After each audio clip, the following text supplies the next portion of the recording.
In London, this is The Economist. It's Wednesday, January the 8th, and this is Babbage, a weekly conversation about science and technology. I'm Tom Standage, the digital editor.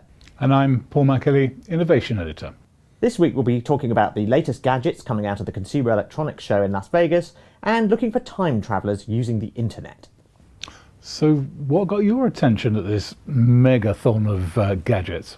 Well, yes, this is the week where you get more tech coverage than any other week just because you have this massive show and there's lots of announcements and an awful lot of it is then never heard of again. But you can divine sort of bigger trends of what's going on in the industry, what people are genuinely excited about and what they're yawning at. So the thing that really struck me actually this time round was cars, a subject close to your heart. Indeed.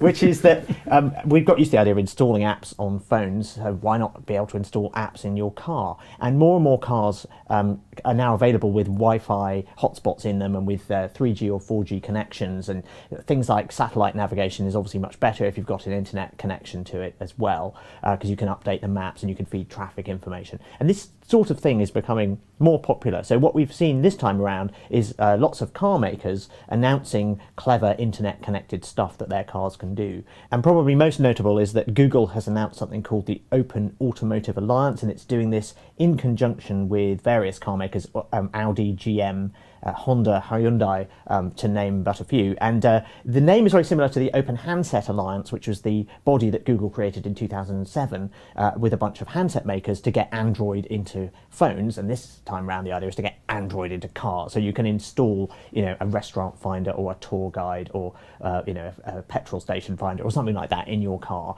and it will look pretty much the same from one car to another. So this seems to be their take on this. But just generally, this is something you can kind of imagine yourself using, or may in fact already be using, in a way that it seemed a bit silly a couple of years ago. Well, some of it is very good, I must admit, and I was sceptical until my car started answering my phone, and I didn't know it could do that, but there we go, we learn. Yes, my favourite example is actually the Tesla Model S, and it's essentially a big computer on wheels. But I spoke to someone recently who said that they'd had a firmware update installed over the air in this car while they were pulled over in a lay-by, because it was reporting the battery reading a bit strangely. So they spoke to the service centre, they literally sent the update to the car and they had to reboot the car and then off they went. So there is something to be said for this internet connected car business after all, perhaps. And then the other hilarious thing in all this is the so-called Corvette Performance Data Recorder. This is basically an HD camera that goes where the rearview mirror is, and it records your view as you're herring around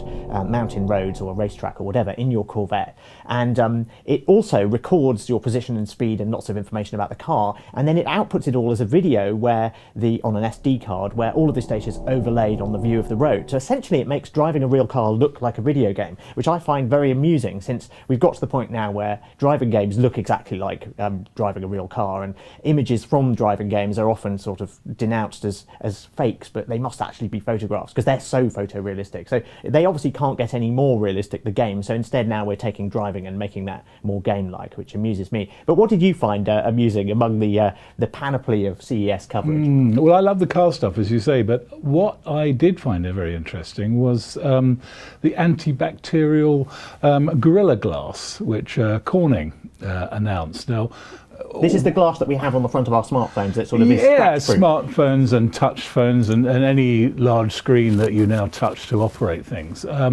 It was a bit of a question, why would you want to do this? Well, I mean, if it's only you touching the screen, I mean, you can put up with your own bugs. But a lot of these things are becoming public now. If you go into a doctor's surgery, you probably enter your names. If you're at a railway station, you're selecting tickets. So there's lots of people using these things and lots of people touching them. So an antibacterial screen, a screen that actually can kill nasty bugs, it could be quite useful. They do this with silver. We're heading into a very interesting world of particles and nanoparticles now, where you can take materials like silver, which has an antiseptic property and that will actually kill bugs, and use it in a transparent form on these screens. So I think they're looking for cell phone and smartphone and screen takers at the moment for this technology. Indeed, so more antibacterial coatings, probably not a bad thing then. Not a bad thing, but it does point to that we'll see more uses like this with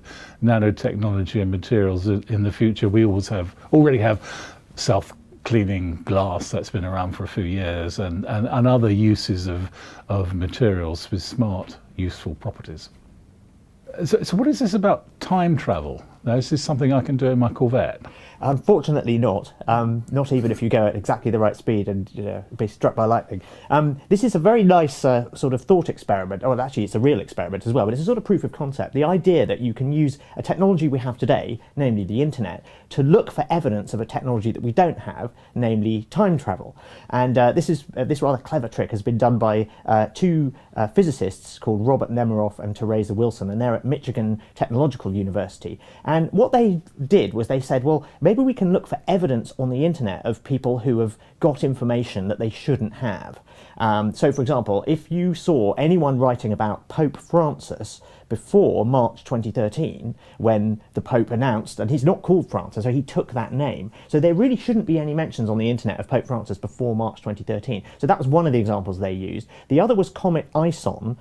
This was the comet that we were hoping would be really spectacular and instead broke up as it went around the sun at the end of last year. But again, Comet Ison is not a term that you should be able to find before it was discovered, which was in September 2012. So what they did was they went and looked in various places on the internet. They used Google, they also looked on Facebook, and they looked on Twitter for evidence of these things being mentioned before they should have been. Unfortunately, they didn't find any evidence of time travel, but it's a very nice experiment. Have they tried the stock markets? Because there's often unusual share price movements. Yes, well, this is the thing. You need something that's definitely information that you couldn't have had and that can't have come from the past. And that's why using these very specific things, they also have to be things that people will remember in the future. So if I was a time traveller and I say went back to the 19th century, would I go and try and find Thomas Edison or something like that, or Nikola Tesla?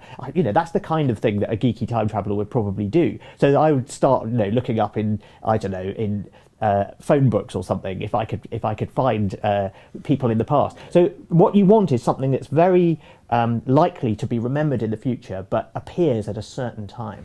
This is all very cute, and it seems a bit like a hunt for a Doctor Who, but is it really science? Well, yes, it is. I mean, the authors of this paper are actually presenting it this week at the American Astronomical Society conference in the US, and this is also something that scientists have thought about in the past. I mean, Stephen Hawking actually tried his own version of a search for time travellers in 2012. He held a party for time travellers, and he only sent the invitations out afterwards, so you would only be able to attend it if you got one of the invitations and then went back in time to attend the party. Unfortunately, no time travellers appeared at the party itself. But this is, on the one hand, it's quite silly. On the other hand, this is something that people think about seriously. And this particular internet-based example is, its authors claim, the most sensitive and comprehensive search for time travellers yet conducted. So I think this is the sort of thing that advances the way people think about time travel, and that will no doubt be built upon in the future. So does this mean we'll see an internet-connected TARDIS at the next CES show? Who can say? I like the sound of that, though. Well, that's all for this week. You can find the Babbage blog at economist.com/blog/Babbage. In London, this is The Economist.